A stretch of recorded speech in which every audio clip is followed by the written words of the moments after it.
Yo,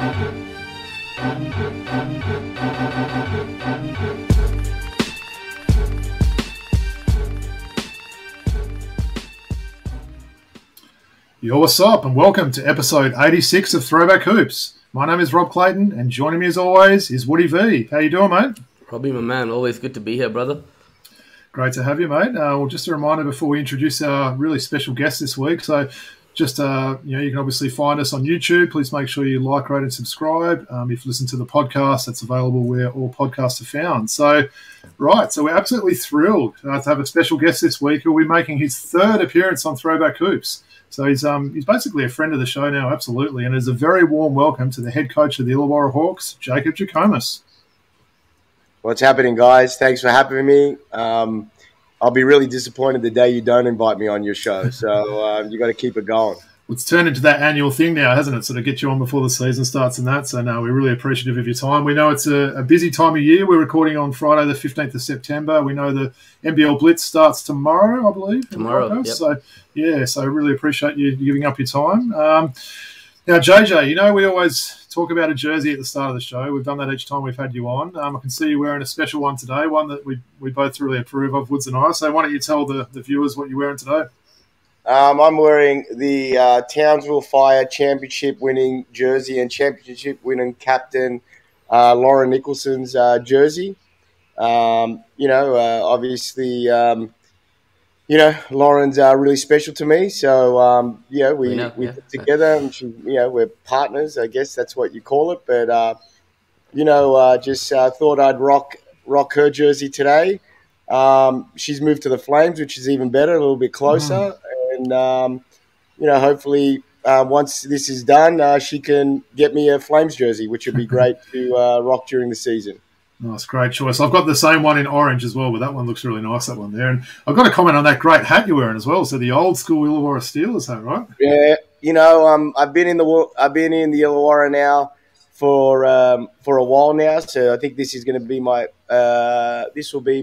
fourth year, living down here. And I was a big footy fan when I was younger, and I'm all about it. I'm all about the Steelers. I'm all about the Bears. I'm all about the Jets. So I'm all about how we grew up. So I got this fine hat. It is a talking point around the streets of Wollongong. People really get around it. So I'm in. I'm all in. I'm all in on being someone from the Illawarra. Hey, mate, you probably would have collected those rugby league cards back when you were a kid like me. And I remember they had the emblem card for each team, and I always remember that emblem as well on those cards was always a cool one to collect. So yeah, and the chewing gum was pretty good. That's right, the chewing gum, which wasn't the best chewing gum, let's face it. No, it wasn't. Nice. Oh, great to have you on. Really appreciate the jersey again. I know you've rocked some great ones for us, so we look forward to next time we have you come on to see what you wear for that one. Woods, we'll go to you next. I know you've got a very special one today that you want to talk a little bit about, so why don't you show us that one? Sure, man. So Woods is standing up, rocking the old school Townsville Crocs number 8, Corey Homicide Williams. So remember when Woody got this one? I don't think anyone else had this jersey. I know he's a guy you've always loved, Woods, and obviously he's in the news at the moment. So why don't you talk a little bit about the man you really admire there? I mean, New York City street ball legend, right? And as you said, as soon as he came in to this league, I was just like him and Galen Young. I love those guys, right? And that Townsville Crocodiles team. But look, rather than talk about his career, I want to talk about what he's been going through lately. News came out recently. He was diagnosed with stage 4 colon cancer at only 46 years of age. And it was heartbreaking for me to hear that. Personally, I'm someone who's had to deal with that recently, with my father being diagnosed with, stage 4 brain cancer. And I think I mentioned it on one of the shows, and the basketball community got right behind me. My family got right behind me. My friends. So I think for Homicide during this period, having people reach out to him, check in on how he's doing, give him his best wishes, and having friends, family, and our community get behind him is what we need. And I saw that Trevor Gleeson and Andrew Gaze went and visited him. I don't swear much, but on this show never. But cancer's a motherfucker, man. It really does mess with people's lives, and you just got to value every day you have with your loved ones. And I just want to give our outpouring of support from all of us today to Homicide, that he fights this and has a recovery. So shout out to Homicide, man. No, really well said, Woods. And look, for those wondering about, how long Woody has been a fan of this guy, I remember you rocking that very same jersey at my Bucks day, which was about 15 years ago, Woods. So that's how long you've had that jersey, mate. So, really, really kind words there. Have you ever wear it that day? You wore it at the after party at my place, which is cool. You wearing it then. But have you had much to do with Homicide over the years, JJ? I just met him, obviously, when I've been back. We played against him when we were at the Kings, but obviously... he's done a great job within the media. Single-handedly, in certain aspects, made the league popular like it is today. So, people like myself who've got an opportunity to get employment and a really good job, that way, and staff and everyone, some of the hype that he created, as a broadcaster and just a NBL personality.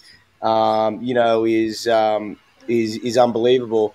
Then to hear that where it's, so close, obviously don't know him that personally, but, everyone deals with this terrible disease in their lives. Some people more than others, some people younger than others. You know what I mean? Is you just can't help but, want so badly for any time you hear someone that has this to get through it. And especially that someone that is, been a street ball legend like he was. I think there's a book where there's a chapter on him in it about the New York streets. You know what I mean? I've forgotten what it was called, but I did read it when I was younger.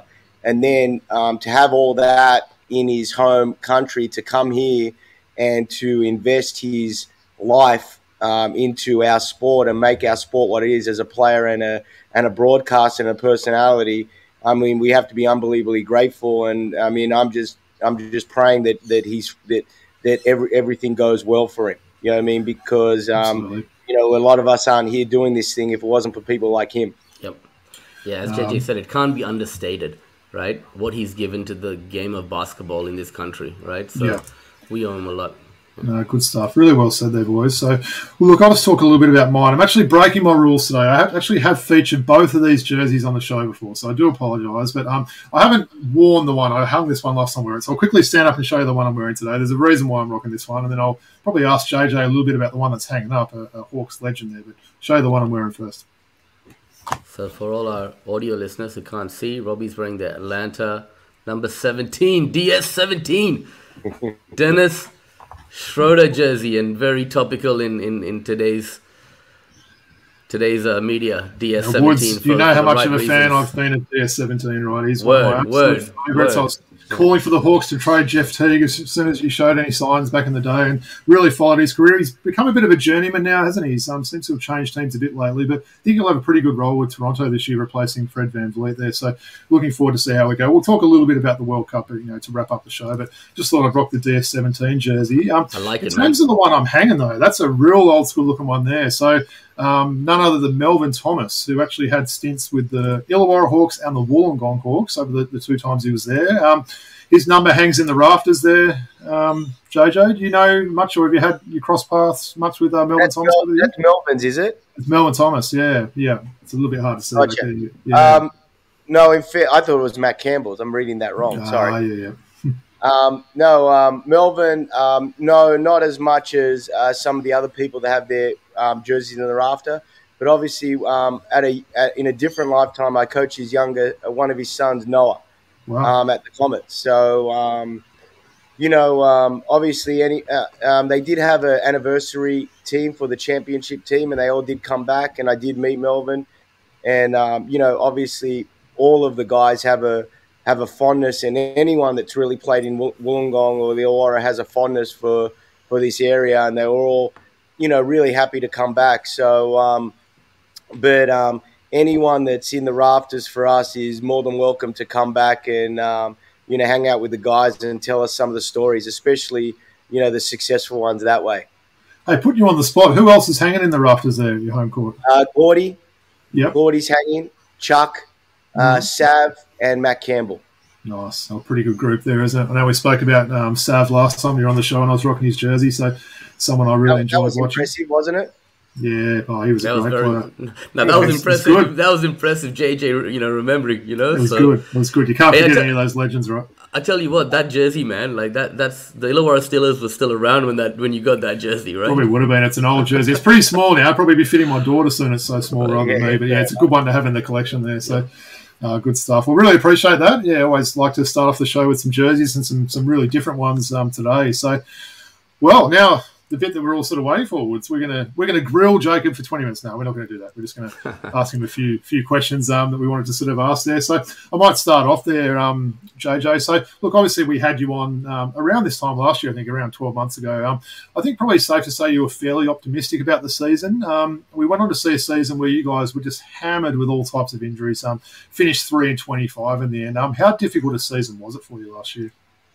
I mean, towards the end, it wasn't, because there was a move by ownership to play younger guys, and I thought they actually delivered, and we're reaping the rewards right now in having a real big problem in who we're actually going to play and who we can play, because everyone's doing quite well, and they're quite confident, they're quite hungry. During the middle of it all, when as a coach. And you see it through every team in the league, when you lose a major piece, that way it does disrupt the team. We had a period of I think it was like 10 to 15 games where we had a different lineup every game. So in that period of time where people didn't understand that, guys got COVID, one guy hurt for 2 weeks, one guy delay of coming back, playing without an import while you're waiting for an import, introducing a new import in. That was kind of difficult, and it was a real eye-opener in some of the mistakes that we made in free agency in regard to depth and really opened our eyes. And obviously Matt's our GM, Matt Campbell is our GM, and really gave me and Matt a lot of time to get on the same page of what we were really looking at. And as hard as it was, we knew there was going to be a better day. The guys that were here did us unbelievably proud and helped us with our brand. I can't tell you how much that there was so much positive on, we did have a bad year results-wise, but the way we looked, the way we went about ourselves, and that was all the players. It did help, recruit some guys, like basically saying, well, if they can stick together in this, we want to be there. You know what I mean? Because obviously we feel we're better, and we'll have a better results with obviously 3 Americans. So I mean, in the middle bit, and obviously trying to become a head coach and figure all that out, and figure out how to manage staff, and figure all this stuff out that I never dealt with before. It was real difficult at the beginning, but towards the end is because I had a good bunch of guys around me. In staff and players, absolutely got a soft spot for all the players we had last year. It wasn't difficult at all. And a lot of turnover. I think we've talked about. I think we've done 8 previews already. Each team seems to have added a lot of players. I think you might have 8 new players, I think, from memory, on the roster this year. So I'll talk through a little bit about the roster shortly. But how has that been, sort of fitting these guys into the team, and are they settling in well so far for you? Oh, I'm not. To be fair, it's not as bad as everyone thinks with our turnover. So let's Toddy, obviously, he's been here before. He knows the area. He's a veteran. He can fit into anything that you need him to fit into. Obviously, I never knew him as well, but the guys did. So, that was pretty seamless when trying to recruit him once he got released. He wanted to be here as much as we wanted him. So that was a seamless fit. Obviously, Hung Jung, the relationship he has with Dan, Bawali, Sam, and Wani, it made life easier. And we had been recruiting Hung Jung whilst Gorge was still here. So, a good 3. It's been happening since his days in Davidson. Bawali, obviously, I have a close relationship with him. I coached him as a junior. We have a lot of guys on our team that are pretty close. So, obviously, Dave and Bawali are pretty close. Sam and Greta are pretty close. Luca and Lockie were roommates at the Institute. Wani and Hung Jung are pretty close too.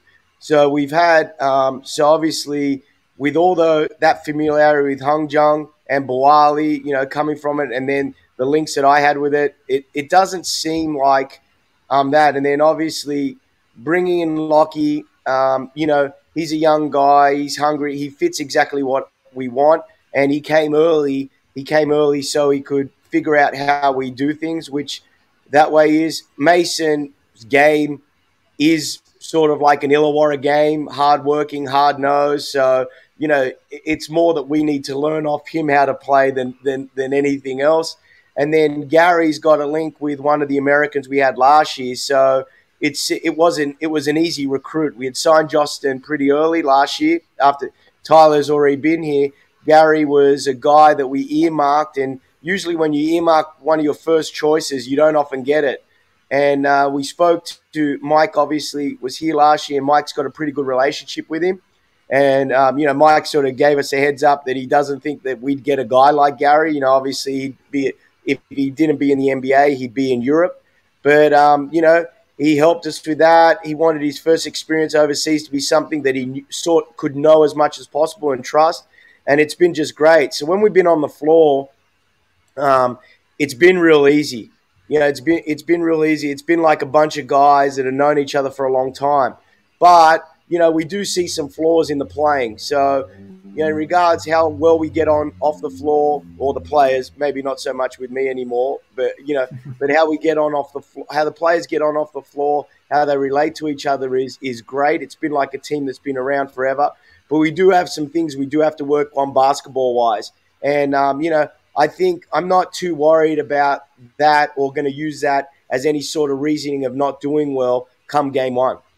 Nice. We should say the returning players as well, certainly core players, aren't they? So I've seen a few other teams with 7 or 8 changes, a lot of bench guys coming back. You're talking guys like Sam Froling, Justin Robinson, Tyler Harvey, Wani, those sort of guys are real core, members that are going to be playing big minutes for you. So what I might do is I might just go through the roster for people that are just listening to the audio there. So I guess the new faces, I'll talk about them. So we've got Mason Peatling coming over from United, Lachlan Aldrich coming over, great player in the NBL 1 last season, really excited about him. We've got young AJ Johnson, got Bawali Bales, who we spoke a little bit about there, Gary Clark, NBA veteran coming across, Toddy Blanchfield. Look, as a Wildcats fan, JJ, I wish him all the best. That's all I can say there. He definitely had some great moments for the Wildcats there, and I think you'll see him, fit in really well with you guys. We've got Luca Yates, Hung Jung Lee, who we spoke about a little bit as well. So some really great additions there. So Woody's put together this depth chart. So if this is completely wrong, you can send the feedback to him there. But basically, we've got the depth chart looking like a backcourt of Robinson and Harvey, Blanchfield, Gary Clark, and Froling at the 5. I guess a very deep team. That's the thing that stands out to me here. Every position seems to really go 2 or 3 deep there. So there's literally 4 point guards on the roster. There's some good bigs there. You got any comments to make on any of those players there, Woods?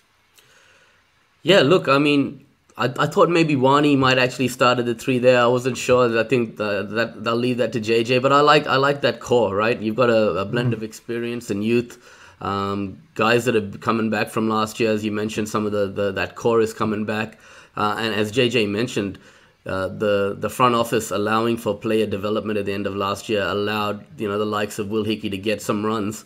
And they're going to be better off for it this year, right, JJ?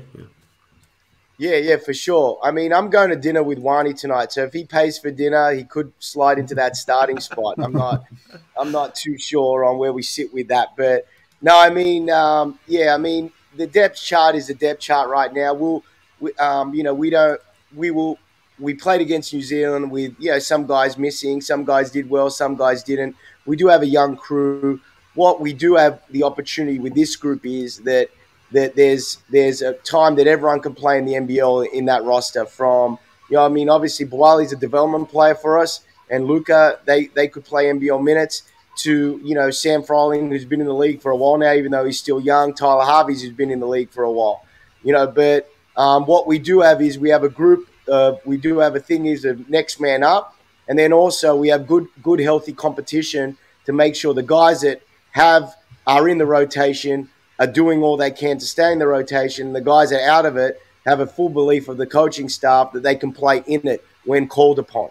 You know what I mean? And it's not like we're throwing a guy in that hasn't played or might not have played for a game or two, and we call his number. We're not saying, we're not doing that at all. We're more saying is, all right, well, let's see what he can do. And that way, and then throughout the season, and this is the one message we're telling our guys right now, is no team in the world, unless they're highly lucky, starts the same way as they finish. You know what I mean? Someone plays well during a year, even if someone plays badly, someone gets hurt, everything like that. So if you're good enough, you get opportunity. And what we do have is we got a roster right there that everyone's good enough.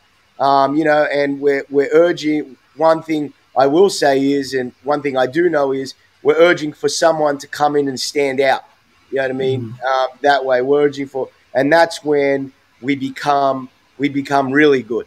You know what I mean? That's when when one of these guys take the step, and that might not be game one, but over a season we will need to see it. And I have belief in so many guys that could do that, and we could have so many guys in that most improved player. We could have a lot of guys in the all league teams. Yep. And MVP talk. We have capabilities to have that. That's not easy to do. I'm not putting that away from guys like Bryce who are in it all the time. And Jalen Adams is coming back, and Books and all that. So I'm not taking anything away from anyone that's been in that team, because that's that. But we do have capability. I've got 3 Americans that could be in it. I've got some Australians that could be in it. Right there is, and then I've got a lot of guys, and this is the exciting thing for us. And this is, if we have a lot of guys in that most improved player realm, that means we're going to be really good this year. You know what I mean? Because that means our main guys are firing, and those other guys, someone's taken massive steps. What's your relationship like with Tyler Harvey? I mean, you guys have been together quite a while now. I'd imagine it'd be a pretty good relationship, and you probably got a lot of trust in him, having the keys for the team. Yeah, I mean, I've said this about Tyler the whole time, and people have got their opinions, and this is my opinion. When you walk on the floor with him, if he's a lone import, or you have a chance to win a basketball game. You know what I mean? So, and he does. I mean, there'd be a lot of faults in his games and a lot of good in his game. But, the determination that way, to when you walk in the competition of it, you feel comfortable that you have someone like him on your team. Then you go to the day-to-day, and, what we do on the day-to-day, is different, no better or no worse than anyone else. You know what I mean? We're just different, and it's not for everyone. But the likes of him, Sam, Greta, Wani, I mean, everyone. I mean, even AJ coming in, Mason, Toddy, everyone's got an excuse not to be a great teammate and coachable. Everyone's got an excuse. And when I say excuse is, AJ could go and do what, he could just be an X-star and just, take the hype with him. No, he wants to get better at coming. He lets me be me. Tyler lets me be me. Mason lets me be me. Sam lets me be me. And when you allow people, especially with coaches to players, to let them be themselves, but then when players allow coaches to be themselves and be the best version of themselves, that's when a team is really good. Once a staff goes into an environment being nervous about someone, that's your first start point of losing. Yeah, when you talk about that player-coach relationship, it works both ways. I hear that, JJ. So let's talk a little bit about Gary Clark. I know you said Michael Frazier had a bit of a part to play in getting him over here. A lot of teams wanted to have him this year, not just the Hawks. Like, this guy's a 170-game veteran. What kind of leadership qualities, intangibles, is he going to bring to the squad this year? I'm hoping just being him. So obviously he's a man's man. That way he's in an environment. He loves work. So, and he's prepared to do work. Doesn't moan about it. I know when he first got here, the days were hard for him. He just kept chugging along, never asked for an excuse. Then he's also a winner, and he likes to do it a certain way. I mean, and all of it fits with the way that I love. You know what I mean? And then on top of it, it's just a great thing that we were able to recruit someone of his caliber. You know what I mean? Especially, I mean, I didn't know other teams wanted him. I read that, which, I mean, obviously, I mean, when you recruit a player, every team wants him, and every team wants to pay him the most money. But it was all business. It was easy. The recruiting process was easy. The conversation when I met him in Vegas was great. The people around him, his mom, his family, great. It's everything you want out of a guy coming in into your ball club, especially with the kind of guys we got great. It's hard to be the best dude on our team because we got so many good ones. That's what you want to hear. Well, two guys I wanted to ask about as well. A couple of young guys on the team there, JJ. So, I'm a big advocate of the NBL 1. Certainly followed a lot of Davo Hickey and 19-year-old Lachlan Aldrich there. Just wanted to see what your thoughts were on these two guys there, thinking they could be pretty big parts of the team this year. So maybe start off with Davo Hickey, who obviously had last year, but what are you expecting from him this season? I mean, I'm expecting off Davo to do what he did last year, but be more consistent and mold himself into an NBL player, a legit, maybe not well, legitimate's not the right word. Is someone that will be sought after this year. You know what I mean? That's what his goal, needs to be, is where he's not coming to us, that way. I mean, obviously he wants to be here. I know. He loves it here, and we love him here. Absolutely, and he has bounced around a bit. But my job for him is, and what I want to do for him is, give him as many options, because he is talented, as he want when it comes to contract time. And the only way he's going to do that is be consistent, and stamp his spot. And all signs are showing that way with him. And, one thing I know about Davo is when the chips are down, that's when he's at his best. You know what I mean? So he does his best. You pull him out of something, or you don't give him something that he's had, you take something away from him, he'll go back and get it again. So, and what that does for me as a coach is it makes everyone on edge. You know what I mean? Like, if we feel now is, he's not doing something we want, this and that, whatever, we know if we put a challenge to him, he'll be right there. But what my message to him this year is just to be consistent. You know what I mean? That way. And I wouldn't say anything to you guys that he doesn't already know. His playmaking skills in the NBL 1 really stood out for me. He was, just really good with the ball there and really tenacious on defense. So I think having that good season in the NBL 1 is going to, give him a good starting point for this season as well. What about young Lachlan Aldrich as well? Talk about another guy that's dominated the NBL 1 level. He was over, obviously, playing in South Australia last year. But, yeah, what are you expecting from the big man there? I mean, we've signed Lockie for 3 years, and right now he's ahead of schedule, that way. So, when you do sign a 19-year-old, there's not a lot of expectation because that's it's ridiculous from coaches, and you just try to push it to a way where he's going to be successful. But, obviously we played against him in the preseason last year. He had a good game, which then automatically put our eyes on him. His agent approached us, and pretty much straight away, for me anyway, it was a yes. You know what I mean? Now, what he's been doing in practice, again, he's putting unbelievable pressure on the starters, and sometimes having better days than some of the guys, sometimes having not so good days, and that's our team, and that's what you have when you deal with young men. But his thing is also short term for me is with Davo, with everyone, with AJ is give me enough so we can win basketball games. Long term for them is now Lockie coming in, and within a period, how quick is he going to be, a high rotation guy? You know what I mean? Not just a young guy with potential. And that's all up to him is. But, he is young, but his maturity is through the roof.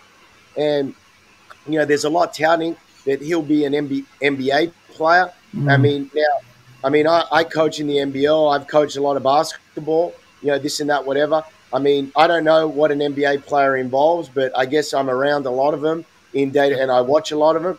But, as a skilled big, his potential is through the roof. And, we are going to the Blitz, and there is a lot of stuff being said about, 40 scouts coming in. I do think some of our guys are going to get a little bit of a little bit of like a recognition, after this blitz. Talk to us a little about the blitz then, JJ. So obviously you guys are off on the weekend. I think your first game's Sunday, I think you said, or was it Monday? Monday, yeah. What do you sort of go in as a coach into these pre-season tournaments? Because you obviously don't want to show your hand and everything like that, but you want to try and get minutes for people. What's sort of the plan for you guys going over to Gold Coast for that tournament? Yeah, I mean, we don't really overthink it that way. Obviously, it's what the team needs. So, even with showing our hand, if we need to do something, if it's box and one or a triangle and two, we got to do it to get better. We're going to do, because nothing beats playing in a game. And it's the same thing is we don't, like right now is we need to see guys in NBL situations. We've seen it for practice and we're happy with everyone. But I mean, the reality of it is some guys sink and swim in this situation. And, we're just going to, so what's good for the team right now is that we have a look at everyone, now, but at the end of the day, anytime you step on the floor, it's about winning. Now, winning might be seen in a different way. In an NBL game, you might only play 7 guys. And in an NBL Blitz game, you might play 10 guys. In an NBL game, you might, zone the whole game. But at the end of the day, there's still a scoreboard, there's still time going, there's still referees, and there's still fans. So, I mean, what we need to do is make sure we play our brand first and the way we want to play, and then the results will look after itself. Like what everyone keeps telling me, we've got a deep roster. Well, if we do have that and we play everyone and we play our brand, then the results should seem the same. Nice. And I know we're really looking forward to watching it as well, Woods. I think all the games are on KO freebies there. So we always like to watch it to get our little sort of, fantasy spotting as well. These guys want to put in our fantasy team, see how they're holding up there. So, yeah, encourage everyone to try and watch some of those games. And if you're in the area, in the Gold Coast, get out and watch them. Yeah, hey, one guy I'm really looking forward to watching, Robbie and JJ, is Justin Robinson. And it showed what high character of an individual he was last season when he went down with that injury early and he chose to stay around, rehab with the team in Illawarra. He was the first guy off the bench. You'd hear him on interviews on the sideline, supporting the team even through tough times, right? It must be really pleasing. It's a heartwarming story to have him come back to this team second year around, and he's got some unfinished business. So how's he coming along? Yeah, he's good. He's got a little leg issue right now. So, but I mean, nothing to be worried about. Maybe more of my issue than his issue. Obviously, what we went through last year, I got a bit of PTSD going on where I won't let him do anything. But, but I mean, look, like, whatever happens this year and whatever happened last year, and again, is like I say about the guys, and if, I feel that we're going to be successful this year. I have a belief in this team, and I love these guys. He's just one of many that I have that it's just so comfortable to be there on the day-to-day. Everyone's different in their own way, and I drive them crazy, and they drive me crazy. But, I mean, and that's part of what we're trying to do here is that, I mean, first of all, our owner, because a lot of owners would just want to, because obviously that's an extra unit, an extra car, that way is, our owner, showed so much belief in Justin and wanted Justin around and thought it was important to the team, and a lot of times these business decisions, decisions are made around money, and he felt it was more important. And then Justin, to be away from his family and want to rehab and do the right thing and be around the guys, of course is really important and shows a lot both ways of what this club is trying to do down here.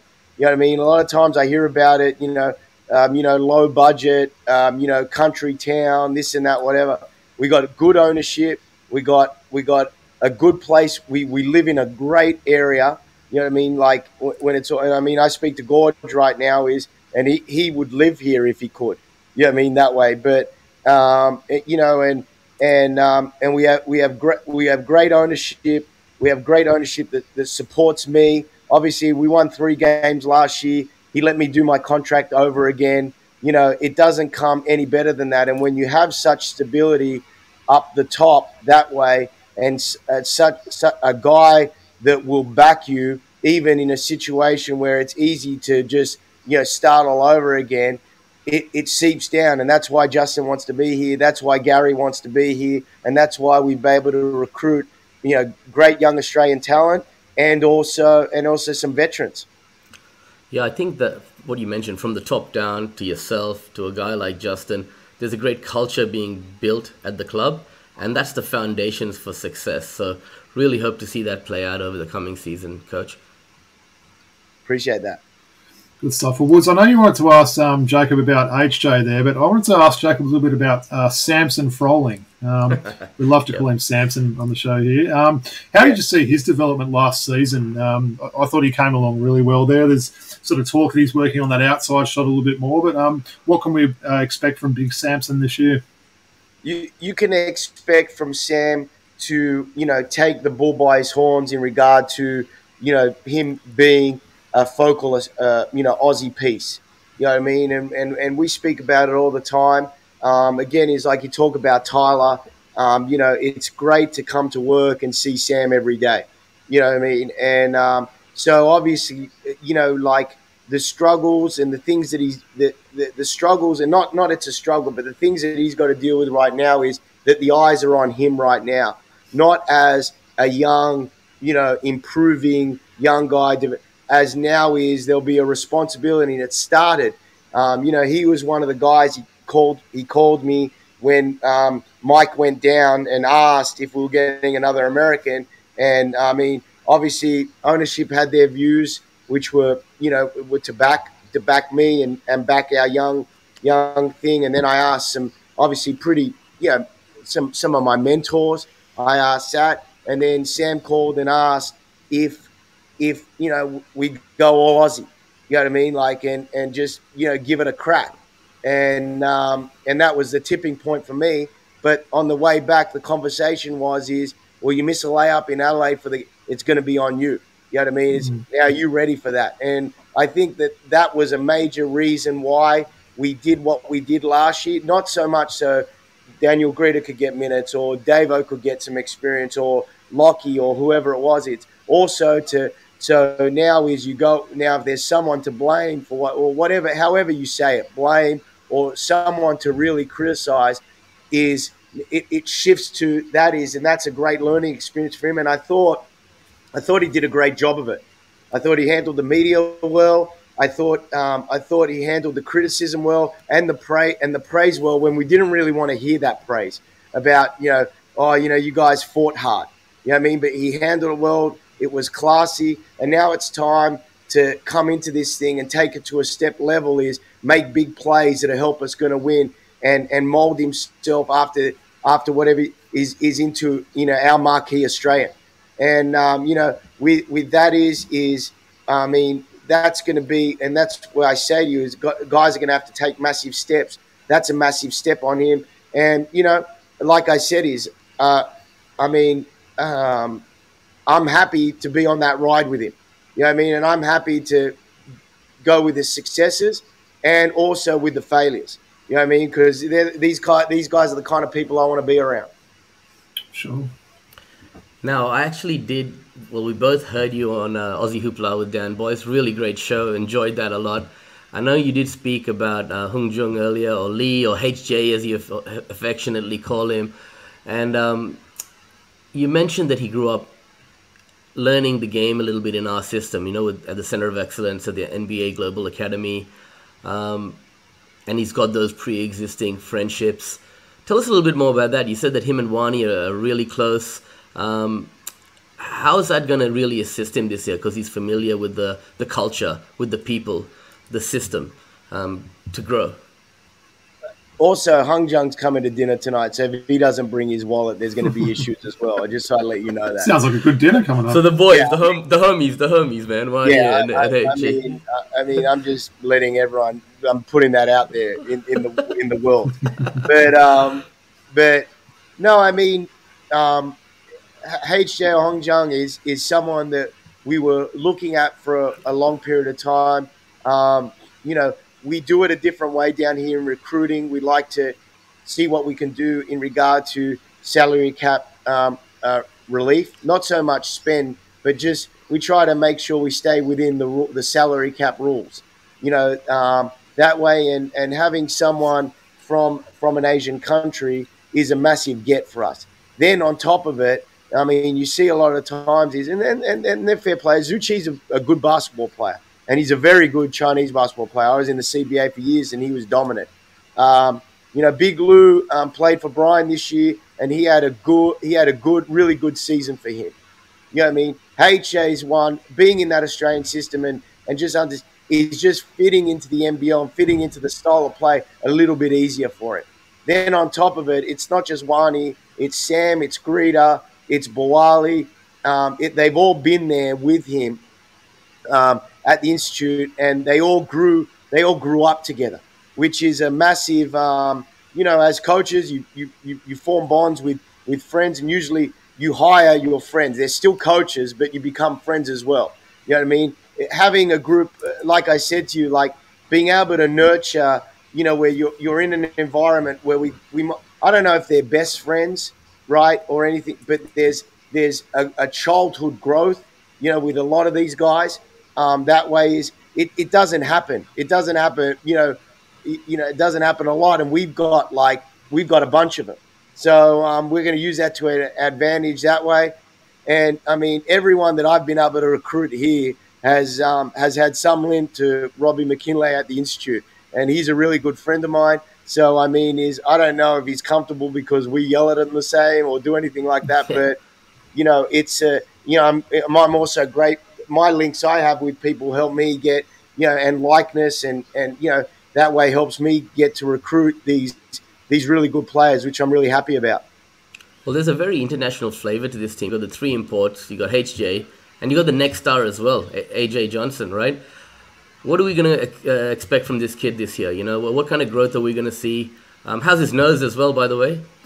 Rocking a mask, I believe, isn't he? Yeah, he's getting used to the mask right now. It's a tough one. I mean, anyone that really knows basketball knows that when you put that thing on your face, it's not your vision's impaired, your breathing's impaired, and he's come into an environment where he came in knowing that it was going to be difficult, so he could grow as a player. He didn't feel like that anywhere in the States offered him, not that it's bad ball or anyone that does that is bad, but he felt that this was the right opportunity for him, and he came early. He made a commitment to come early in here, and he's taken a massive hit, missing a lot of practice. Now on top of it, going to an environment, but where he's put this mask on, and it's not easy. You know what I mean? But one thing about it, a couple of things about him is, it's been hard, for him, but he has never quit. He's easy to coach. He's lovely to have around, and you can see what they see in him. You know what I mean? But now with everything with UC is consistency. But I'm backing him by the end of this thing to be a big wow factor. You know what I mean? And I think there's some mountains to climb, but I have no doubt in my mind that he can get that done. You know what I mean? In regard to talent and skill, he's right there with the best I've seen. Has he had family come out here with him as well to make the journey a little bit easier? Or? He's got a great bunch of guys around him. That way. He's it's just all new.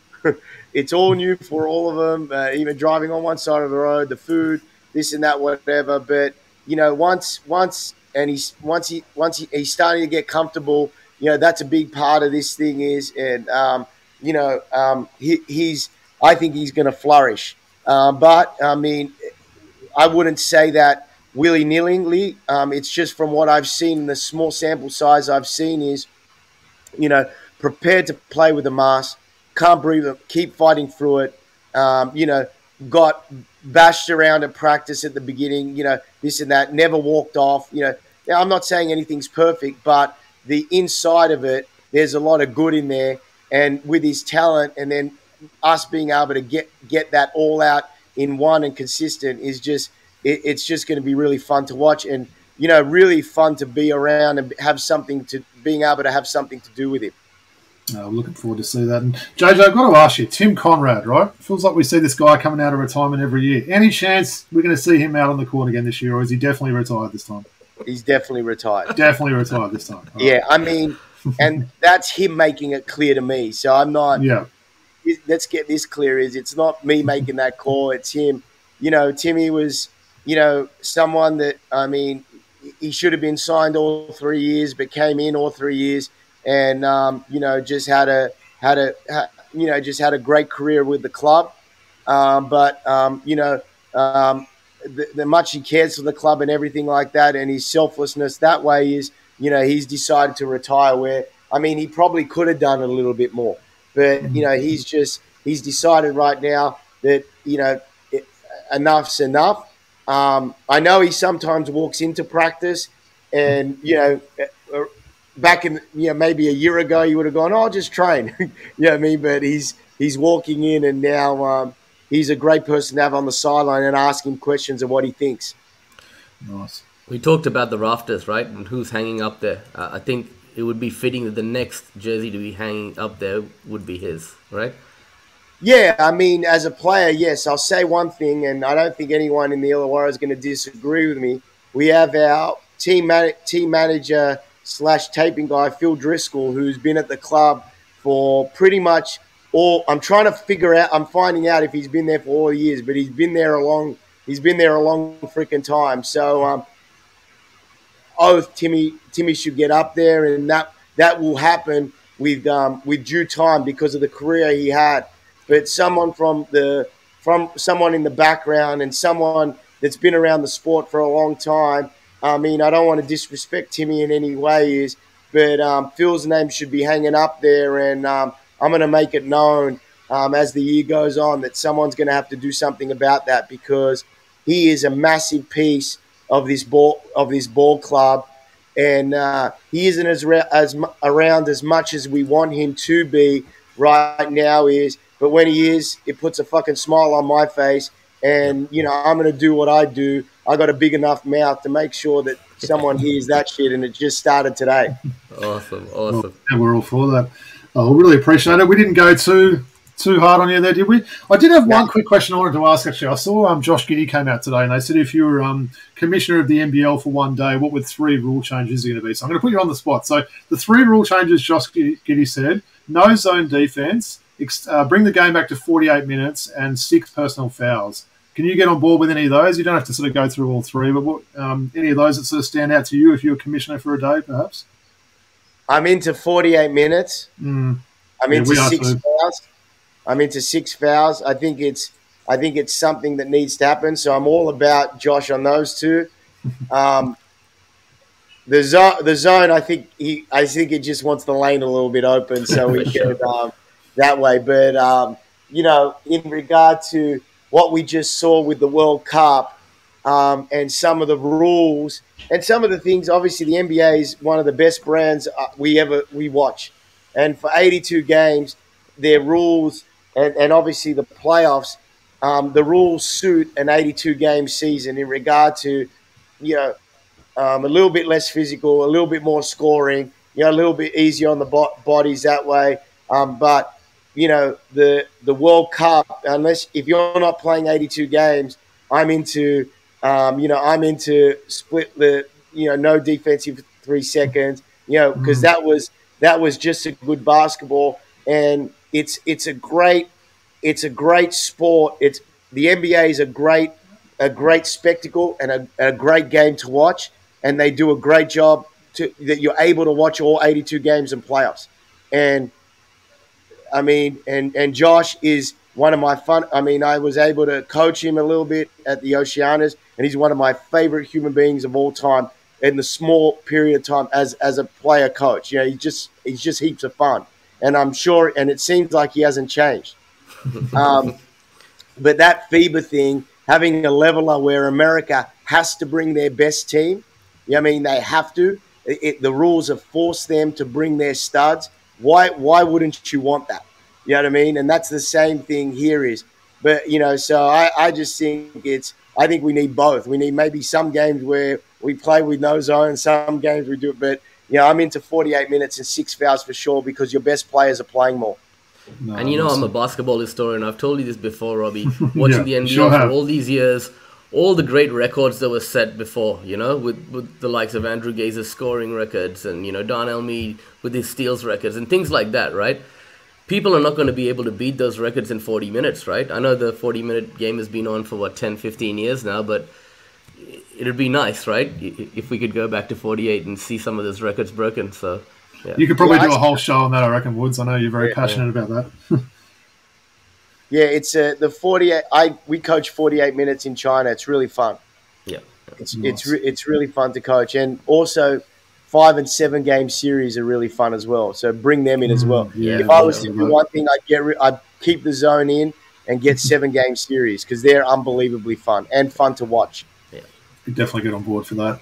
Well, look, Jacob, you've been really generous with your time. I know you've got a dinner to get to soon with hopefully the players shouting a nice seafood dinner or something like that. But just wanted to talk a little bit before we do finish up just about the FIBA World Cup. Obviously, we've just seen that finish last week. And I'll throw to both of you guys there. So, look, Germany beating Serbia to win the gold medal and Canada knocking off the US in a thriller to win bronze. So I thought they were pretty exciting games there. What did you guys think of Germany's great World Cup, finishing 8-0? Tell us a little bit about what players from either of those sides impressed you there. So maybe we'll start with you, Woods. What were your thoughts on that? Well, as Coach said, it's the game is evened out. With FIBA rules and everything, US have to bring their best squad or they're going to struggle. And so I really enjoyed the World Cup and in Germany the one silver lining is we should have really beaten Germany and they went on to win the gold medal, right? So if you speak about players, the jersey you're wearing right now, Dennis Schroeder, MVP of the whole tournament. Hey, Woods, you got to call him Schroeder, bro. Schroeder. Okay, DS17. My bad. Bogdanovic, Bogey, right? Two Atlanta Hawks alumni doing really well there. Yeah. Really stood out for me. JJ? I mean, the first thing is, let's talk about Australia. We came off a bronze medal, and we brought, we had so much youth and so much talent, and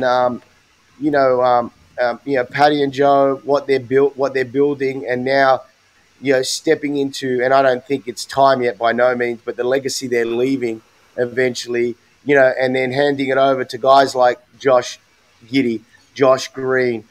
Jock Londale, Duop, that Duop, those kind of guys, and then we've got Xavier, Jack White, I go through them all, Matisse, that way is Dyson Daniels. I don't want to... Dante, just in case I need to recruit one of them at some stage. I'm not missing anyone because I think it's great. You know what I mean? So, it's just unbelievable that, guys like that because it was a long time. Think about, they went to camp August 1, I think. You know what I mean? Or August 10, around that time, and they just finished, maybe a couple of weeks ago. Or if they wanted to win the whole thing, they would have finished a week ago. You know what I mean? Mm-hmm. So the commitment they make to their country, and everyone gets something for something, but it's not as much as you get playing the sport in their other avenues, if you know what I mean. So the commitment they make to just playing for their country, you know what I mean, and the service that they do to us, the vision we're able to get and the support, and then for people like me who work in the sport locally, you know what I mean, is unbelievable. And there's got to be a gratefulness to that, not just because they didn't do the way we thought they should have done a bagging, you know what I mean, is because at any stage in this thing is we just won a bronze medal. That thing's hard to do. Mm. And at the end of the day is the American team, and if they brought their C team, whatever, anyway, they didn't win a bronze medal. So what we achieved at the Olympics was unbelievable. Now, we had some injury. We might have had some luck, which we did. Schroeder didn't play at the Olympics. You know what I mean? Maybe maybe that would have tipped it over, and that's what tipped it over now is. I thought we were good enough to beat them. I thought the game plan was great. I thought everything about it was great. They just won. If the game went for an extra 2 minutes, we could have won. That's just basketball. And then Slovenia, we're playing one of the best players in the world. And don't remember, we denied one of the best players in the world a bronze medal. So I don't care who you are. If I'm Luka Doncic and I got to walk around during an NBA season with an Australian jersey on, I'm not losing the next one. You know what I mean? So that way is, and we were able to now see Josh Josh Green played a lot more. Giddey played a lot more. Dyson was able to be there. You know what I mean? That way is Xavier, see what Xavier does on the international thing is, it's just so exciting for Paris. Then you go and you look at Germany, who just won it. So this is how I look at it. Germany were pretty good at the Olympics. You know what I mean? They had just come out of a qualifier. I think they'd beaten either Serbia or Croatia. I think it was Croatia. I was doing the scouting, so I should know. But, this and that, whatever. And then they came into the Olympics on fire. You know what I mean? And they bombed out. So, they probably needed that Olympics to get to where they are. I look at what they did at the Olympics, and what happened to us just now. And I'm saying right now, we're going to be pretty damn good in Paris. You know what I mean? Because of the disappointment that we had right now. Because I don't want to, if I was playing against Josh Giddey, I don't want to play against a Josh Giddey with a chip on his shoulder now that doesn't want to lose. I don't want to play against Xavier Cooks. I don't want to play against Duop. I don't want to play against Patty and Joe, who every time they represent their country, it must be special as it goes on. You know what I mean? That way is. So I go the other way with it. I look at Germany, bombed out of the Olympics, whatever you want to call it, didn't do what they thought, came back 2 years later and won a gold medal. I reckon Australia's right in that box again, and I think it's going to be special. And with the people in it, the coach, I love him more than anyone else in the world. That way. But there's no question in my mind that they are prime for what Germany has done. You know what I mean? That way. What's exciting for me, you mentioned obviously Australia will come in with that chip on their shoulder in Paris. There's so many teams that are going to be the same, right? Spain, Slovenia, France. France were really disappointing there. The USA, absolutely, they're talking about reloading. So it's great that we've only got, I think, 8 or 9 months now until this Paris Olympics. So not a whole lot of time in between these two tournaments there. And, yeah, really excited about that. Well, one guy that we saw playing for the Boomers and someone that, Woods and I are big fans of, and I'm sure you are as well there, Jacob, is Duop Reath there. So we saw the news this week he signed a deal with the Portland Trailblazers. What did you think about that big news? What a dude. He was down here a week ago. I was able to spend some time at Summer League with him. We speak a lot. If there's there's no one more deserving than anyone else in the world, but I'm really happy. I'm really happy for him.